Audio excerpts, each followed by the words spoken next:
ನಾನು ದೇವರ ಕಾರ್ಯಕ್ರಮಕ್ಕೆ ಬರಬೇಕು, ಅದನ್ನು ಉದ್ಘಾಟನೆ ಮಾಡಬೇಕು ಅಂತಂದರೆ ಬರದೇ ಇರ್ಬೋದು ಅಂಥೇಳಿ ಗ್ರಹಿಸ್ಕೊಂಡು ನನಗೆ ಹೇಳಿರಲಿಲ್ಲ ಅಂತ ಅನಿಸುತ್ತೆ.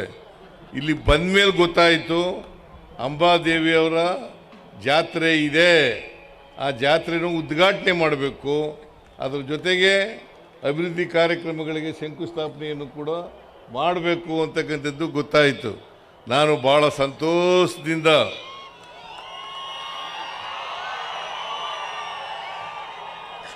ಸಂಭ್ರಮ ಸಡಗರದಿಂದ ಈ ಕಾರ್ಯಕ್ರಮವನ್ನು ಉದ್ಘಾಟನೆಯನ್ನು ಮಾಡಿದ್ದೇನೆ.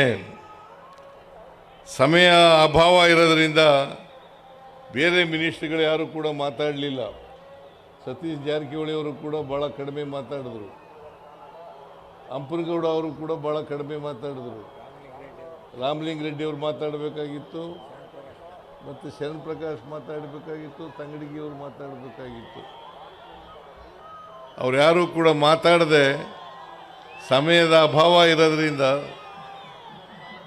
ನನಗೇ ಮಾತಾಡಬೇಕು ಅಂತ ಹೇಳಿದ್ದಾರೆ.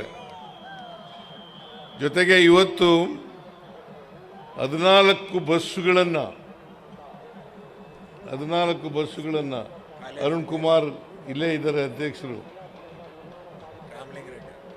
ರಾಮಲಿಂಗ ರೆಡ್ಡಿ ಅವರು ಅದನ್ನು ಉದ್ಘಾಟನೆ ಮಾಡಿದ್ದಾರೆ.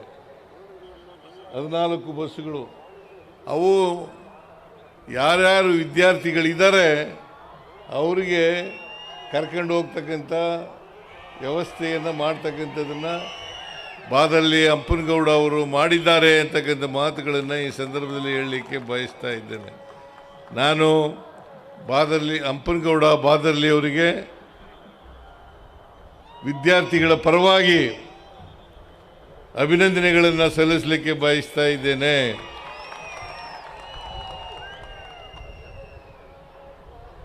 ನಾವು ಕರ್ನಾಟಕದಲ್ಲಿ ನೀರಾವರಿಗೆ ಹೆಚ್ಚು ಒತ್ತು ಕೊಟ್ಟು ಕೆಲಸ ಮಾಡ್ತಕ್ಕಂಥ ಪ್ರಯತ್ನವನ್ನು ಮಾಡ್ತಾ ಇದ್ದೀವಿ.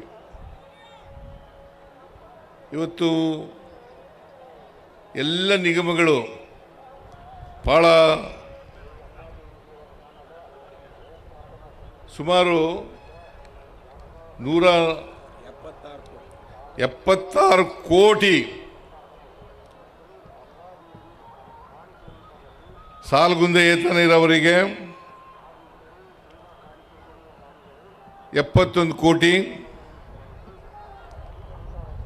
ಮಳ್ಳೂರು ಏತ ನೀರಾವರಿಗೆ 29 ಕೋಟಿ, ಮತ್ತು ಒಳಬಳ್ಳಾರಿ ಏತ ನೀರಾವರಿಗೆ 43ಕ್ಕೂ ಹೆಚ್ಚು ಕೋಟಿ ರೂಪಾಯಿಗಳನ್ನು ಮಾಡ್ತಾ ಇದ್ದೀವಿ.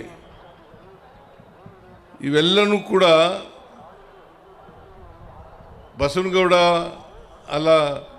ಅಂಪನಗೌಡ ಬಾದರ್ಲಿ ಅವರು ಮಾಡಿಸಿರ್ತಕ್ಕಂಥದ್ದು ಅಂತಕ್ಕಂಥ ಮಾತುಗಳನ್ನು ಹೇಳಲಿಕ್ಕೆ ಬಯಸ್ತಾ ಇದ್ದೇನೆ. ಅಂಪನಗೌಡ ಬಾದರ್ಲಿ ಅವರು ಈ ಜೂನ್ ಒಳಗಡೆ ಮುಗಿಸಿ ಮುಂದಿನ ಬೆಳೆಗೆ, ಮುಂಗಾರು ಬೆಳೆಗೆ ನೀರನ್ನು ಕೊಡ್ತೇವೆ ಅಂತಕ್ಕಂಥ ಮಾತುಗಳನ್ನು ಹೇಳಲಿಕ್ಕೆ ಬಯಸ್ತಾ ಇದ್ದೇನೆ. ಎಷ್ಟೇ ತೊಂದರೆ ಇದ್ದರೂ ಕೂಡ, ಎಷ್ಟೇ ಖರ್ಚಾದರೂ ಕೂಡ ನಾವು ಹೊಸ ಗೇಟ್ಗಳನ್ನು ಮಾಡಿ ಅಳವಡಿಸಿ ನೀರನ್ನು ಕೊಡ್ತೇವೆ ಅಂತಕ್ಕಂಥ ಮಾತುಗಳನ್ನು ಹೇಳಲಿಕ್ಕೆ ಬಯಸ್ತಾ ಇದ್ದೇನೆ. ಭಾಳ ಜನ ಟೀಕೆ ಮಾಡ್ತಾರೆ,